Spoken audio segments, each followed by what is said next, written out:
আজকের ভিডিওতে আমি তোমাদের এমন 10টি বাংলাদেশি সিনেমার নাম বলবো যে 10টা সিনেমা দেখে তোমাদের বাংলাদেশি সিনেমা সম্পর্কে ভাবনাই পুরো চেঞ্জ হয়ে যাবে। এক কথায় তোমরা বাংলাদেশের সিনেমাকে ভালোবাসা শুরু করবা, বাংলাদেশের সিনেমার সাথে বাইরের দেশের সিনেমাকে কম্পেয়ার করা শুরু করবা। হ্যাঁ, এর ভিতর বেশ অনেক কয়েকটা সিনেমা তোমরা হয়তো হলে গিয়ে দেখেছো, কিন্তু এছাড়াও এমন আরো কয়েকটা সিনেমা আছে যেগুলো হলে সেরকম পপুলারিটি পায়নি, কিন্তু ওটিটিতে আসার পরে সেই সব সিনেমা স্টোরি একদম সবার মন কেড়ে নিয়েছে। তো চলো ভিডিওটা শুরু করা যাক। প্রথমে যে সিনেমাটার নাম বলবো সেটা হচ্ছে বরবাদ। বরবাদ এমন একটা বাংলাদেশের সিনেমা যেটা পুরো বাংলাদেশের ইতিহাসকে চেঞ্জ করে দিয়েছে। এটাই একমাত্র সিনেমা যেটা আজ পর্যন্ত পুরো বাংলা ইন্ডাস্ট্রিতে সব থেকে বেশি আর্ন করেছে। এই সিনেমাটা কিন্তু অ্যাকশন জনরার সিনেমা, এটা কিন্তু মাস অডিয়েন্সদের টার্গেট করে বানানো হয়েছে। আর এই সিনেমাটা কিন্তু শাকিব খানের লাইফের সব থেকে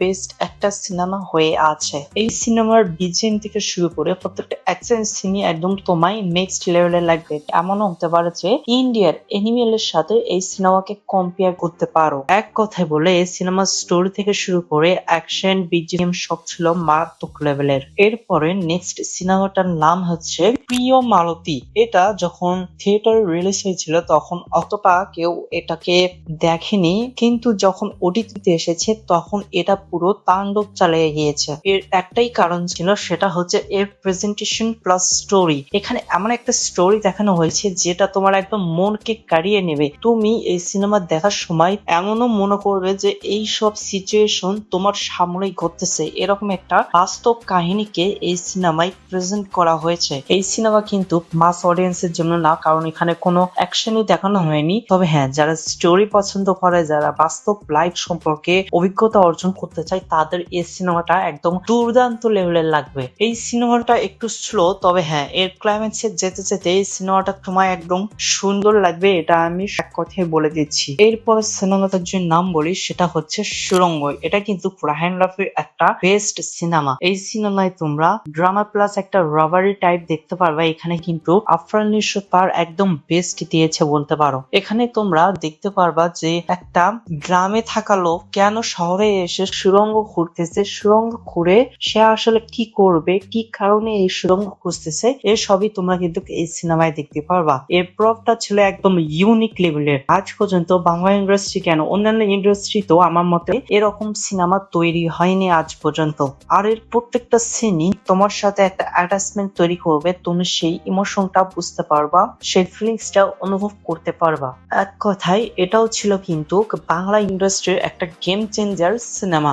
এরপরে সিনেমাটার যে নাম বলি তাহলে সেটা হচ্ছে তাণ্ডব। এটা কিন্তু রায়হান রাফি আর শাকিব খানের একটা বেস্ট সিনেমা বলতে পারো। এই জনরাটা হচ্ছে অ্যাকশন। এখানে যে অ্যাকশন গুলো দেখানো হয়েছে প্লাস যে বিজিএম যে সং গুলো ইউজ করা হয়েছে সেগুলো ছিল একদম নেক্সট লেভেলের। বিশেষ করে এই সিনেমায় শাকিব খান তোমাদের মনকে জয় করে নেবে, তার এখানে অ্যাক্টিং ছিল একদম নেক্সট লেভেলে। তাই আমি তোমাদের সাজেস্ট করব, তোমরা যে অ্যাকশন জনরার সিনেমা দেখতে পছন্দ করো, বিশেষ করে সাউথ সিনেমা দেখতে পছন্দ করো, তাহলে এই সিনেমাটা তোমাদের জন্য, কারণ এটা তোমাদের পুরো সাউথের একটা ভাইব দেবে।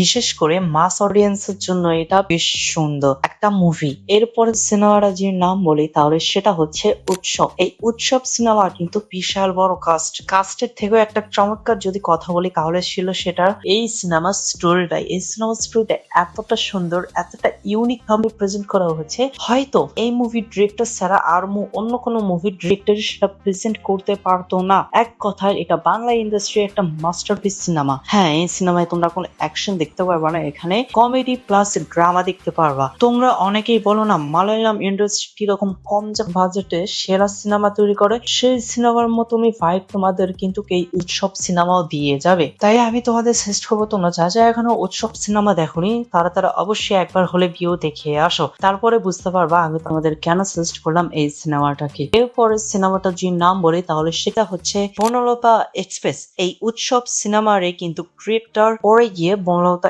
এক্সপ্রেস সিনেমাটা তৈরি করেছে। এটা জনরাটাও একই, কমেডি প্লাস ড্রামা। এটাই তোমরা কিন্তু ট্রেনের ভিতরে জার্নি করার সময় কোন কোন লোকের সাথে পরিচিত হয়, তাদের ভিতর ফির কারো কারো লাইফে ডিফারেন্ট ডিফারেন্ট ট্র্যাজেডি চলছে, এখন সে ট্র্যাজেডি গুলো কি এ সবই তোমরা এই সিনেমায় দেখতে পাবা। বিশেষ করে কমেডি সিন গুলো ছিল একদম দুর্দান্ত লেভেলের, এখানে কোনো অ্যাডাল্ট কমেডি ইউজ করা হয়নি, সবগুলো ছিল একদম ন্যাচারাল কমেডি। এটাও বাংলাদেশের আরেকটা মাস্টারপিস সিনেমা বলতে পারো। এটাও কিন্তু তোমাদের পুরো মালায়ালাম ইন্ডাস্ট্রির সিনেমার মতনই ভাইব দিয়ে যাবে। আর হ্যাঁ, এখন পর্যন্ত যারা যারা ভিডিও দেখছো কিন্তু চ্যানেলকে সাবস্ক্রাইব করনি, আমি তাদের সাজেস্ট করবো অবশ্যই কিন্তু চ্যানেলকে সাবস্ক্রাইব করে দাও। আর হ্যাঁ, অবশ্যই কিন্তু ভিডিওকে লাইক করে দিবা। তো চলো, পরের সিনেমাটার নাম হচ্ছে দেয়ালের দেশ।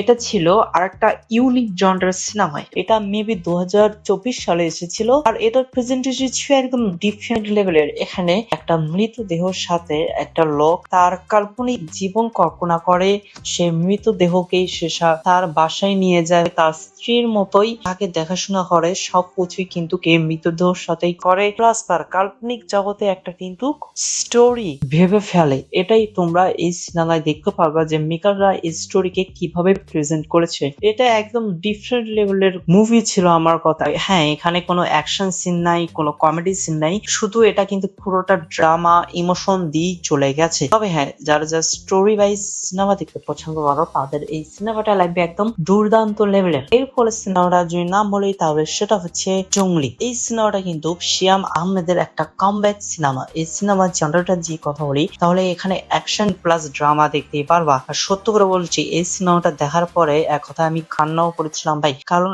এর ক্লাইম্যাক্সে এমন একটা সিন আমাদের দেখাইছে যেটা পুরো সিনেমা দেখার সময় আমার এক্সপেকটেশনে ছিল না যে এরকম একটা সিন হতে পারে। তোমরা কি কে জঙ্গলি সিনেমা দেখেছো অবশ্যই কিন্তু কমেন্টে জানিয়ে দেবা, আর এর ক্লাইম্যাক্সটা কেমন লেগেছে অবশ্যই কিন্তু জানিয়ে দেবা। আর এই সিনেমায় একটা কিউট মেয়ে আছে ছোট্ট, তার অ্যাক্টিংটা এতটা পরিমাণ দুর্দান্ত লেভেলের ছিল যে তোমাদের আর কি বলি। এরপরে সিনেমাটা যে নাম বলে তাহলে সেটা হচ্ছে দাগি। এটা কিন্তু আফরান নিশোর সুরঙ্গ সিনেমার পরেই আর তার ব্লকবাস্টার সিনেমা। এই সিনেমায় তোমরা দেখতে পারবা কেন সে জেলে গিয়েছিল, জেলে যাওয়ার আগে তার সাথে কি কি হয়েছিল, এমনকি জেল থেকে বের হওয়ার পর তার সাথে কি কি ট্র্যাজেডি হচ্ছে। জেলে যাওয়ার আগে সে বেআইনি কাজকাম করতো, জেল থেকে বের হওয়ার পরেও কি সে আবার সে বেআইনি পথেই চলে যায় নাকি, এসবই তোমরা দেখতে পারবা এই সিনেমায়। এক কথায় বললে এই সিনেমার স্টোরিটা আমার কাছে একটু ডিফারেন্ট টাইপই ছিল, তাই আমি তোমার সাজেস্ট করবো তোমরা যদি স্টোরি ওয়াইজ বেশিরভাগ থ্রিলার টাইপ মুভি দেখতে পছন্দ করো তাহলে এই সিনেমাটা তোমাদের একদম দুর্দান্ত লেভেলের লাগবে। এরপরে মুভিটার নাম বলবো সেটা হচ্ছে তুফান। পুরো বাংলা ইন্ডাস্ট্রিকে চেঞ্জ করে দেওয়া সিনেমাই হচ্ছে কিন্তু তুফান। হ্যাঁ, এই সিনেমার স্টোরিটা তেমন একটা দুর্দান্ত লেভেলের না, তবে এই সিনেমায় ফারহান রাফি যেভাবে স্টোরিটা প্রেজেন্ট করেছে সেটা ছিল একদম মারাত্মক লেভেলের। বিশেষ করে এর অ্যাকশন, সেট ডিজাইন, শাকিব খানের লুক, প্রত্যেকটা ক্যারেক্টারের পারফরমেন্স সবকিছু লেগেছে আমার দুর্দান্ত লেভেলের। আমি এই সিনেমাটা দেখার সময় পুরো কেজিএফ ভাই পেয়েছি সত্য করে বললে। এই মুভিটা এক কথায় বললে সাউথের কোন মুভির থেকে কম না। দেন তো তোমরা এখনো যা যা তুফান দেখনি অবশ্যই কিন্তু মাস্ট গিয়ে দেখে আসো। তো আমি এই 10টা সিনেমার নাম বললাম, এর ভেতর তোমরা কে কোনটা দেখেছো অবশ্যই কিন্তু কমেন্টে জানিয়ে দিবা। হ্যাঁ, এছাড়াও বাংলা ইন্ডাস্ট্রিতে আরো ভালো ভালো সিনেমা আছে, কিন্তু এই 10টা সিনেমার ভেতর আমি তাদের অ্যাড করতে পারিনি। এছাড়াও তোমাদের অন্য কোনো কি ফেভারিট মুভি আছে নাকি অবশ্যই কিন্তু কমেন্টে জানিয়ে দেবা। তো এই ভিডিওটা এই পর্যন্তই, চ্যানেলকে সাবস্ক্রাইব করে দাও। তোমাদের সাথে দেখা হচ্ছে নেক্সট আজকের ভিডিওতে। Good bye.